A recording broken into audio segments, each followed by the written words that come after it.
Avec la révision du taux d'imposition pour les contribuables à partir du 1er juillet prochain, l'État déboursera 300 millions de roupies pour ceux qui perçoivent entre 25 000 et 53 846 roupies par mois. L'impôt sur le revenu sera de 10%.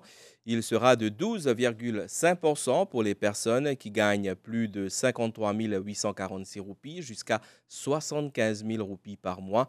Par ailleurs, l'exonération fiscale pour un enfant poursuivant des études supérieures a été revue à la hausse. Elle passe désormais à 500 000 roupies.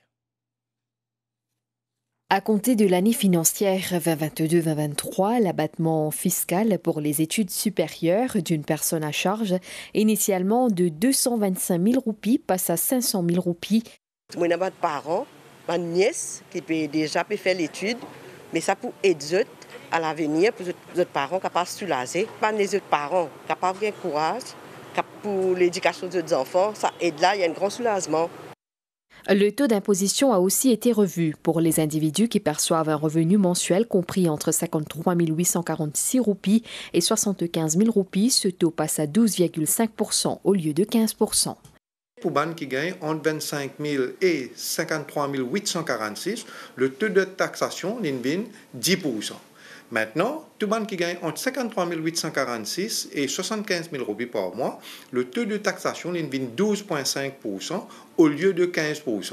Maintenant, ce changement-là, il coûte l'État 300 millions de roupies pour les enfants qui à l'université. La déduction, est 225 000 roupies. Maintenant, il a augmenté, il est 500 000 roupies. Si un étudiant il est à l'université et ses parents, bien sûr, ils demandent comme indépendant, il peut aussi gagner une déduction concernant, on appelle ça un additional IET pour les enfants qui sont à l'université. Il est applicable pour les enfants qui sont à l'université à Maurice ou bien applicable pour les enfants qui sont à l'université à l'extérieur. Tout ça, bonne mesure qui nous dit là, il prend effet à partir de juillet 2022 et comme un contribuable, surtout les salariés, pour remplir IDF. L'exemption pour les allocations de transport a aussi été revue à la hausse.